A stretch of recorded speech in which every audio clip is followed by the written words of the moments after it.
once in a while, and maybe you do this too, I wonder what I would have, what I would own, what I would have if I didn't know what everybody else owned and what everybody else had. I wonder sometimes how much influence what you have has on what I have. And I also wonder sometimes what I would want if I didn't know what everybody else already had. And I also wonder sometimes how much more money I would have saved if I didn't know what you spent yours on. And if I didn't know what everybody else has spent their money on. And then sometimes in the deep recesses of my soul, I wonder how much more money I would have given away to people who have less than I have if I didn't know what the people who have more than I have had. My problem is this: I know too much. I know too much about what others have, and I know too much about what they have that I don't. And the interesting thing about me, not you, is that this information makes me dangerously discontent. In fact, this information has the potential to take me off into, off a cliff on one side or into a wall on the other side. It lures me toward the edge of financial ruin. It lures me toward the edge of too much credit card debt. It lures me into making decisions that normally I wouldn't make and decisions I would regret, owning things that later on I wish I could sell and get half the money back I wasted. It lures me in really dangerous situations financially, and specifically, it feeds this internal appetite. Appetites are never fully and finally satisfied. That's the nature of an appetite. You satisfy them for a few minutes, and then you're over at the refrigerator going, hey, is there anything else in here to eat? You never fully and finally satisfy an appetite. And my appetite for stuff, it's an appetite, and it grows, and it's never fully and finally satisfied. So basically, I think I need counseling. And I should probably make an appointment for most of you. Isn't that true? Today we're talking about guardrails. This is our fourth in the series on guardrails. And in case you haven't been here, or in case you've just always wanted to know, what is the official definition of a guardrail? Here it is. Some of you've memorized it by now. It's a system designed to keep vehicles from straying into dangerous or off-limit areas. A system that's created to keep vehicles from straying into dangerous or off-limit areas. As we've learned, and you know this now, guardrails are never placed in the danger zone. They're placed in the what?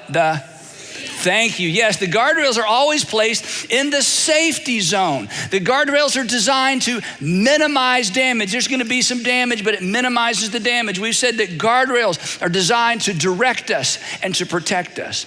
But the point of this series is that the highway is not the only place we need guardrails. In fact, you would have avoided your greatest regret. You could have avoided your greatest regret if you had guardrails, maybe some financial guardrails, some moral guardrails, some relational guardrails, maybe some guardrails in your marriage, maybe some professional guardrails. When we talk about guardrails in this capacity, we're talking about personal rules of behavior or personal standards of behavior.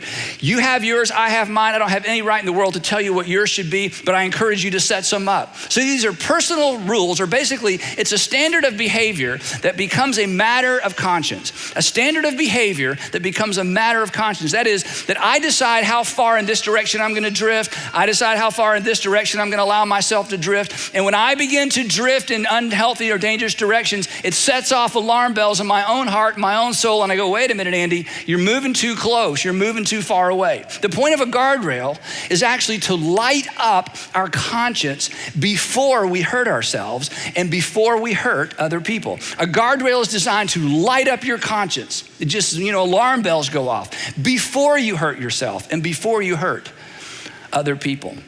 So today, I want us to talk specifically about financial guardrails. Now, if you're not a Christian, what I'm about to say is so important, so I hope you'll listen real carefully. If you're not a Christian, we're gonna look at some things Jesus says, and if you're not a Jesus follower, Jesus has no authority over you, so consequently, please don't feel like I'm trying to get you to do something you don't wanna do or trying to guilt you into something, because I have no authority over your life. You're a free agent, do whatever you wanna do, but for those of us who are Christians, we've already signed on. It's too late, okay? You have to do this if you're a Christian.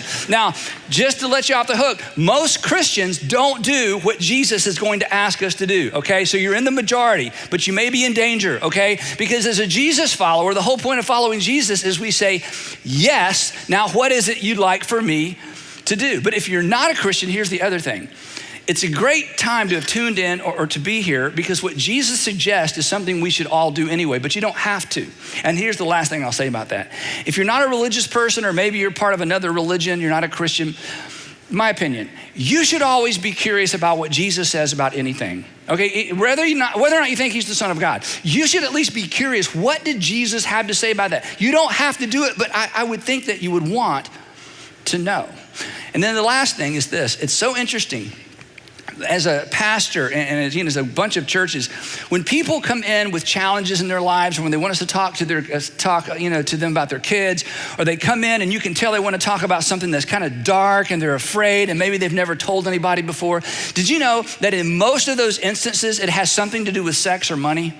That it's either directly or indirectly related to sex or money. But the fascinating thing is this, that those are the two areas of New Testament teaching that are most disregarded.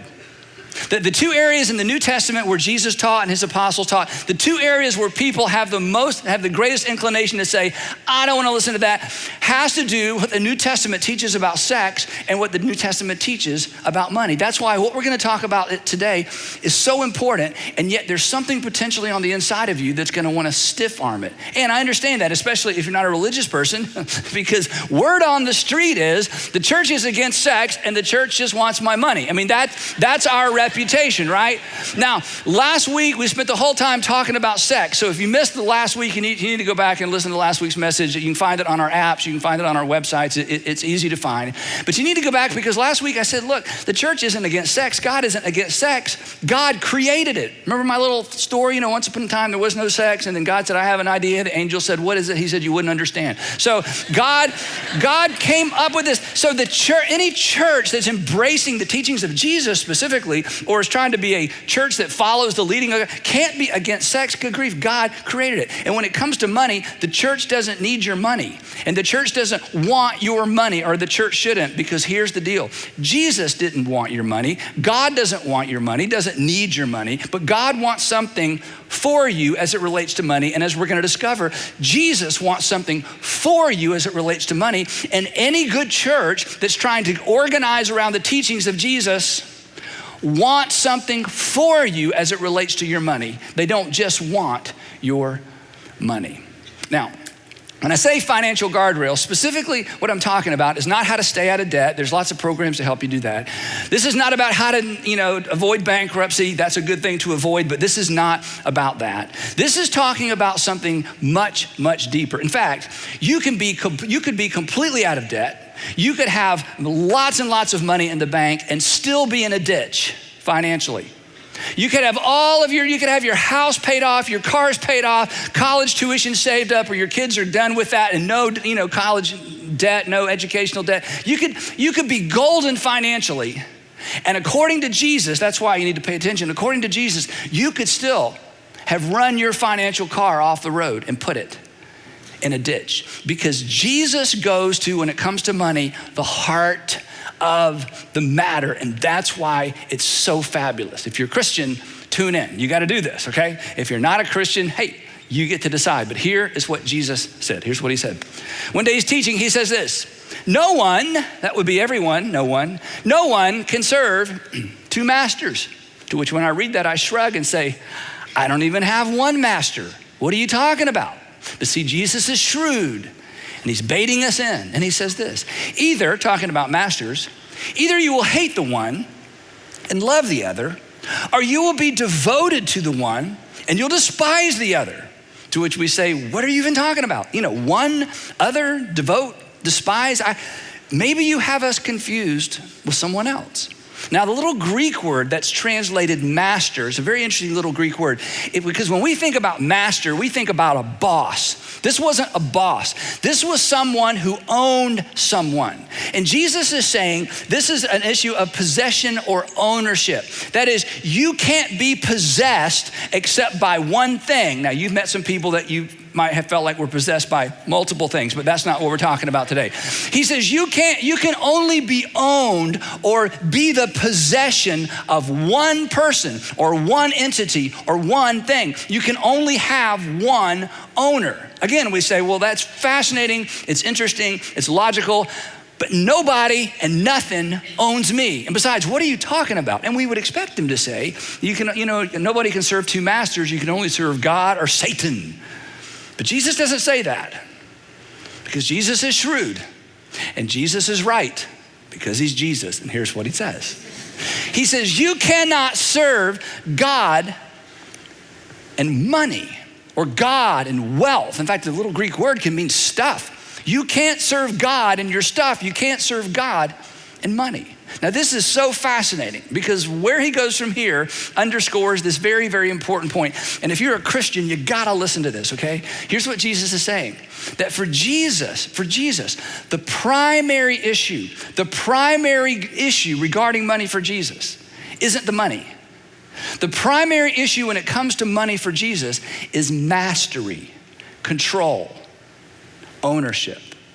The question that Jesus wonders about as it relates to our personal lives, if you're a Jesus follower and if you're a Christian, and if you're not a Christian, you should consider this as well, is this. Do we have money, or does money have us? Do we own it, or does it own us? Do we possess and use it, or does it possess and use us? And the reason Jesus followers need financial guardrails is that money and what money promises is the chief competitor for your heart and for your heart and for my heart. That money and what money promises is the number one competitor for ownership over my heart with God. And without guardrails of some sort, you may never declare bankruptcy. You may never have overwhelming credit card debt. You may be so good with your money. I mean, you may need to be the person that teaches classes on how to manage money. But his point is simply this: without guardrails, you're either going to veer off the cliff of consumption, or you're going to wreck your financial future into the wall of hoarding. One is unbridled desire, consume, upgrade. The other is unbridled fear. What if I don't have enough? What if we don't have enough? What if I don't have enough? What if we don't have enough? And the root cause for both of these is the same thing. And it's a word that we really don't like. It's a word that we can't see in the mirror. And it's the word greed. Greed. Now, some time ago, a bunch of us memorized the definition of greed. I made it up, but I like it because it's easy to remember, and I need things to be easy to remember. And so I'm going to give you the first part of the definition, and I'm going to see if you can remember the last word. Greed is simply this. Greed is the assumption it's all for my consumption. Yes, 3 people got that right. I feel so good. I think everybody watching the live stream got it home. We could hear you as well. That's right. So what is greed? Greed isn't mysterious. Greed isn't, some miserly guy counting his gold, and he never got married, never had kids because he's going to spend it all on himself. I mean, we sort of relegate greed to someone we don't know and someone we'll never be. But greed is simply an assumption. The assumption that if it's placed in my hands, it's for me. If it shows up in my checking account, it's for me. If it goes into my 401k, it's for me. If it's part of my paycheck or my bonus, it's for me. If it's part of my inheritance, it's for me. If I win the lottery, obviously it was God's will. What are the odds of that? It's for me. It is an assumption. It's an assumption that it's all for my consumption. And if I choose, out of the compassion that occasionally bubbles up in me, if I choose to give some of what is designed for me to someone else, I hope God's watching, and I'm going to give in slow motion in case he gets distracted. Did you see that, right? That's what some of y'all do with the bucket. Most of you pass it real quick, then every once in a while there's excuse me coming out slow, kind of a thing, right? It's the assumption that it's all for my consumption. Now, it's consume now, spend. Consume later, hoarding. Consume now, it's for me, spend. It's consume later, it's because I'm a hoarder. But either way, it's for me now, it's for me later. And here's the tragedy, and you've never thought about it this way, I understand, because who has time to think about this stuff? When you live that way, whether you're a Christian or not, or even if you're part of another religion, when you live that way, you are living as if there is no God. You're living as if all there is to this life is this life. You're living as if you might as well, as Solomon says, and when Solomon wrote the book of Ecclesiastes, his whole point was, if all there is to this life is this life. That's why Ecclesiastes is hard for us to understand. Basically saying under the sun, that's his phrase, under the sun, that is in this life, you might as well eat, drink, and be merry, because tomorrow you die, and when it's over, it's over. And who cares what your kids think about you when you're gone? You're gone, okay? Who cares about your legacy? What's a legacy? You're gone. And all the people who have a bad attitude about you because you hoarded it all and consumed it all, who cares? Because one day they're gone as well. So eat, drink, and be merry. Tomorrow you die. All there is to this life is this life. If that's what you believe, then eat, drink, and be merry, because tomorrow you die. But if there is something in you, even if it's not the Christian version, if there's something in you, that you just have this suspicion, there has to be more to this life, and there has to be something beyond this life, then you dare not allow your life to be driven by consumption or hoarding, because you're living as if there is no God. It's about me now, or it's about me later. But then something interesting happens to all of us at some point. Trouble comes along. Trouble that you created, or maybe trouble somebody else created.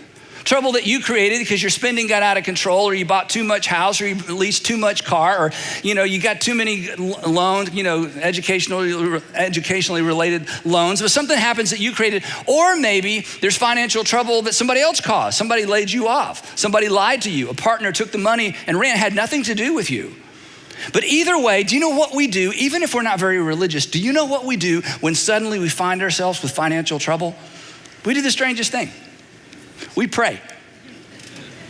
It may be a on your way to the bank whispered prayer, or it may be flat out on the floor. Oh God, my God, my God. It's Andy, you have not heard from me in a long time. Hello, I have a cross and a Star of David and a rabbit's foot. And I just need your attention, We pray. And here's what a prayer that is related to a financial crisis is. Whether you created it or somebody else created it, this is important.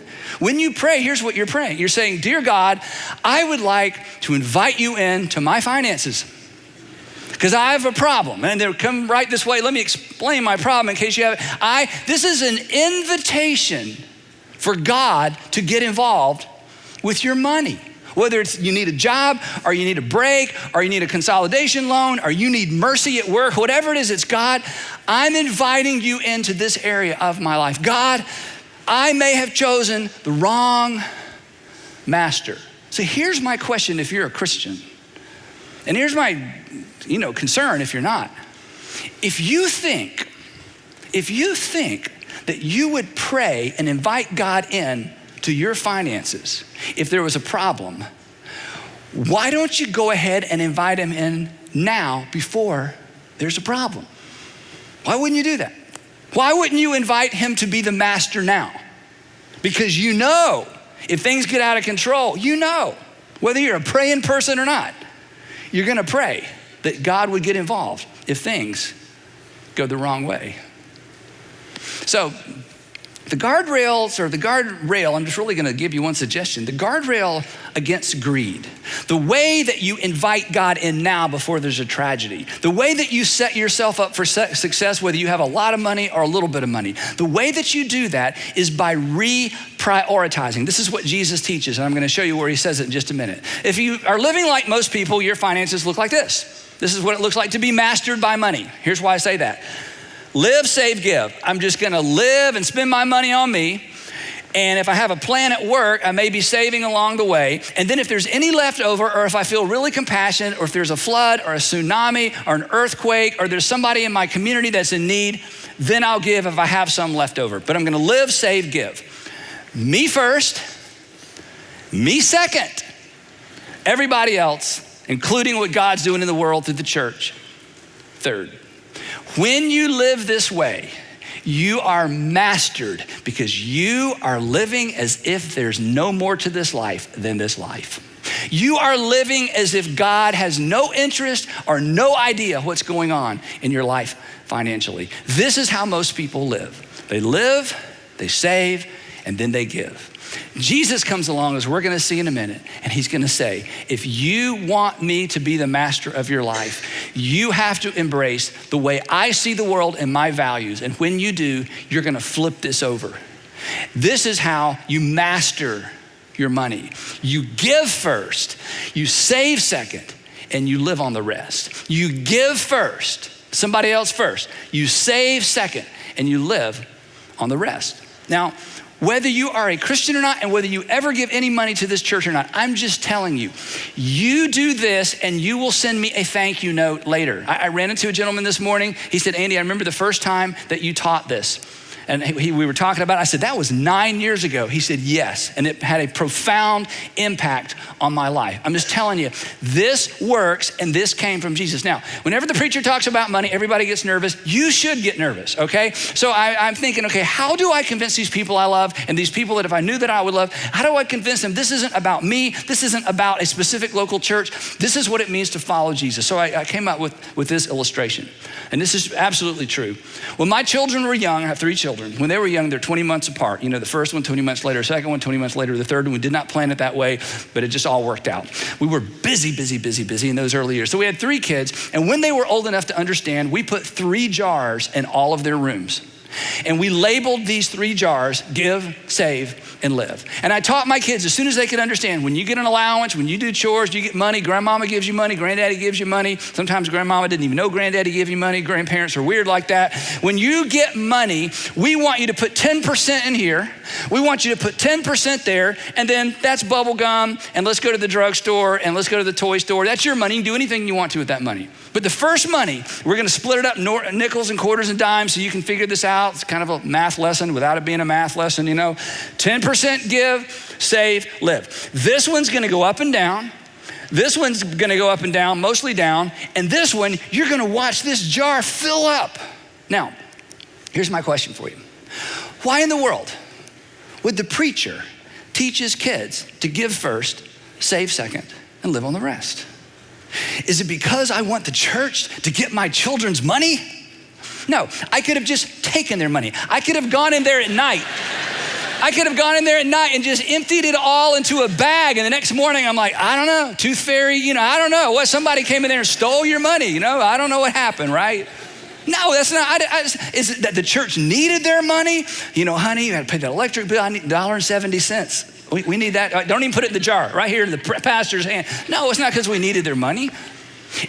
I'm telling you why. I did not, and I do not want my children to be mastered by money, because I know where that leads. We all know to some extent where that leads. This is the key to financial independence. Independence from the belief that life equals stuff. People who live as if life equals stuff live as if there is no God. And here's the thing, come on, no matter what you have, you are always discontent, always. There is no amount of stuff that makes you completely content. Why? Because it's an appetite. And when you're driven by your appetite, unhealthy things happen. And let me just tell you, okay, just a heads up, 99% of you, probably 100%, but let's say 99% of you. 99% of you are gonna run out of time before you run out of stuff. Not 100%, most of you, probably all of you, you are gonna die and there's gonna be a whole lot of stuff left over. You know what that means? It means you lived as if life was stuff. It's not. Your life is your time. Your stuff is your stuff. Why would you live as if life is stuff, and why would you allow your stuff to master you and control you? And I didn't want my kids to grow up that way. I didn't want them to grow up thinking that way. It results in financial independence in the sense that it's independence from a lifestyle that relegates God to emergencies. God, you stay over there in the corner, and if I need you, I'll get you. I don't want my kids living that way. I want them to invite God into every single area of their life, including their finances. Independence from this, it's really independence from a life independent of God. That's what this habit does.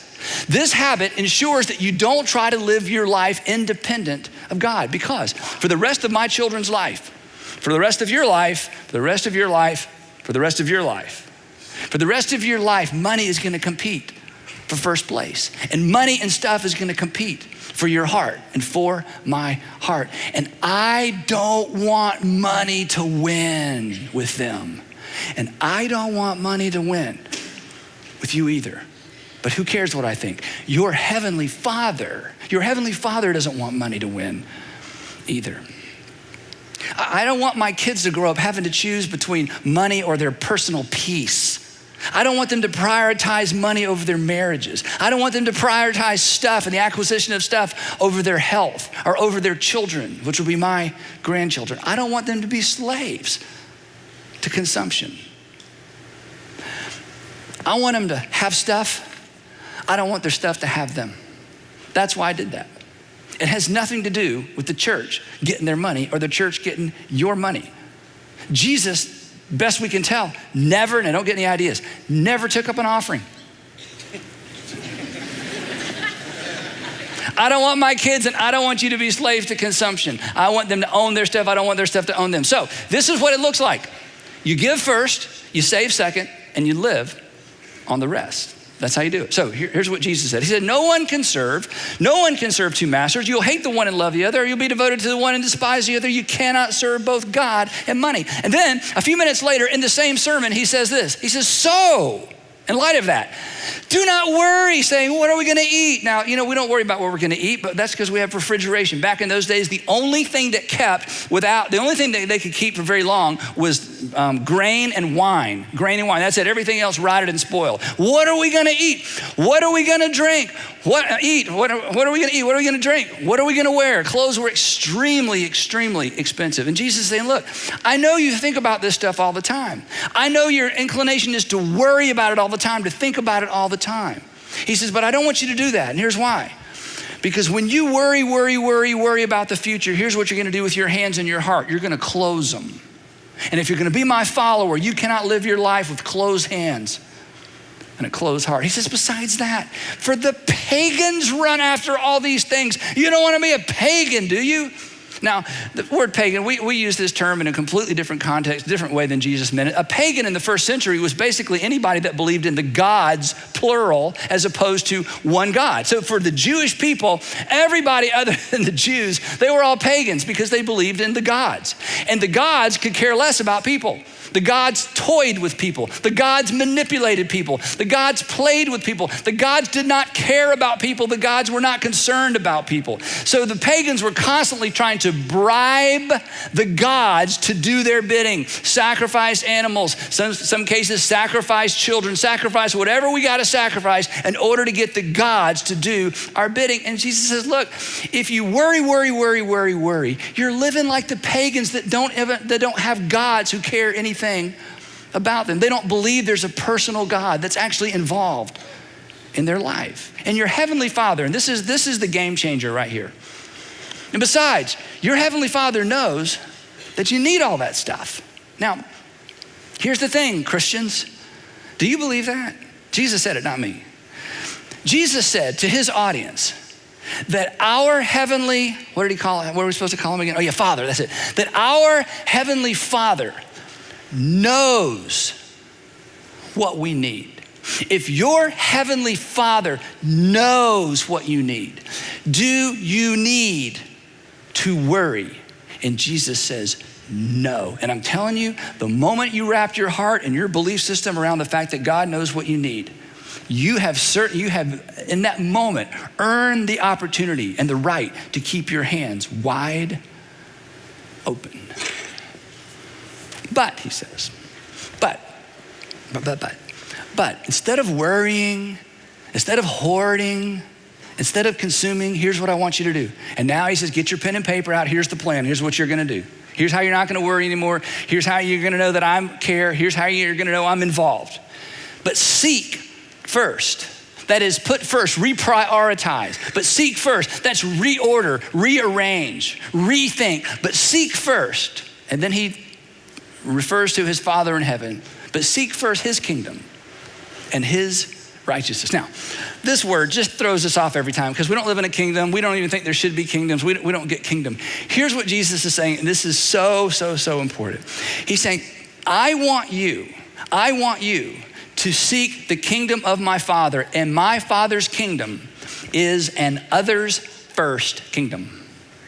If you're gonna follow me, it's about others first. He is an others first king who dwells and has developed and is creating an others first kingdom. And the reason it's his righteousness is because Jesus taught throughout his ministry that what's right for other people is what's right. What's best for other people is what's best. That the kingdom of God is an others first kingdom that's all about doing right for other people. And so Jesus says, look, if you're gonna invite me into that area of your life, if you're gonna ask me to be in control of your finances, you need to know where this is gonna take you. This is gonna take you to others firstness. One day, Jesus was on the way to Jerusalem. It's toward the end of his ministry. On the way to Jerusalem, his guys are going along. They don't want to go because they know that he's probably going to be arrested. And if he's arrested, they'll get arrested. It's just a bad day altogether. But they're hoping, they're thinking, well, maybe he's not going to get arrested. Maybe he's going to get there and go, da-da, da-da, and rip off his rabbi robe. And it's going to have, big M, Messiah, and he's going to take over. They're going to run Rome off. The Pharisees are going to say, oh, we're so sorry. And Jesus is going to take the Temple Mount. And maybe this is the moment we've all been waiting for. So they're having this conversation behind Jesus about, okay, so when Jesus takes his throne, when he's the new king of Israel, what about those little thrones? Who's going to be on the left? Who's going to be on the right? Who's going to be close to the guy? So they're arguing about which one of them is going to be on the left or the right. And Jesus overhears this. So he turns around and he says, all right, time out, everybody under the sycamore tree, have a seat. We got to talk. I made that part up. But he stops, they're on the way to Jerusalem. This is like a big, big deal. And he says, okay, let's go over this one more time. My kingdom is not like the kingdoms of this world. He says, come on, you've been around. You know that those who are regarded as rulers over the Gentiles lord it over them. It's a little Greek term that means that uses their power selfishly, an abuse of power. He says, the Gentile rulers, they abuse their power. They leverage their power for their own benefit. And their high officials do the same thing. They exercise authority over them. And again, this is such a bland way of translating this. His point was, how it works in the world. Whoever gets in charge, they're in charge. And everybody else has to do whatever they're charged to do. You know how this works. And they're like, yeah, we know how it works. That's why we want to be number 2 and number 3, because you're number 1. And that's exactly, we want to be in charge. And then Jesus looks at him in the eye and he says, this is so powerful. He says, not so with you. Not so with you. You're gonna be part of my gang? You wanna be part of my kingdom? You wanna be part of my Father's kingdom? That's not how it works there. Not so with you. Instead, whoever wants to become great. Hey guys, now which one of y'all wanna be great? Come on, they're all like, that's what we're doing, I wanna be great. He goes, okay, you wanna be great? Then pay attention. If you want to be great, then you must become the servant. And whoever wants to be first must be the slave of all. You want to be great in my kingdom? You want to be great in my economy? You want to be great in the world that I'm here to create? Then you don't try to get in first place. You look for a way to get in last place and serve everybody else along the way. And before they could raise an objection, he says, and here's a verse every Christian should memorize. For even the Son of Man, talking about himself, even the Son of Man did not come to be served. Guys, even the Son of Man did not come to be served, but to serve and to give his life. They cringed when he said this. And to give his life a ransom for many. Hey guys, you think you're better than me? No, Jesus, you're Jesus. Okay, no, we're not better than you. Then get in the back of the line, because that's where I'm headed. That's why we're going to Jerusalem. I'm about to do for the whole world what I'm going to turn around and ask the whole world to do for one another. My friends, that changed the world. It could change the world again. Selflessness would solve everything. Selflessness would solve everything. Selflessness would solve everything. Welcome to the kingdom of God. But seek first his kingdom and his righteousness, and then relax, because all these things will be given to you as well. In other words, if you'll put others first in your finances as evidence of the fact that you put God first, you've invited God in. When you put other people, when you put what God is up to in the world first in your finances, that's an invitation, because what you've done when you put God first is you're saying, God, you first, me second. And he says, hey, that's the combination. That's the magic code. That's my kingdom. That's what I'm all about. Remember the most famous verse in the whole Bible? For God, I'll let you fill in the blank. For God so loved the world that he gave. He says, welcome to my kingdom. He said, and I will take care of you because I know what you need. The way that you make sure you have your money, but your money doesn't have you, is you seek first with your money the kingdom of God.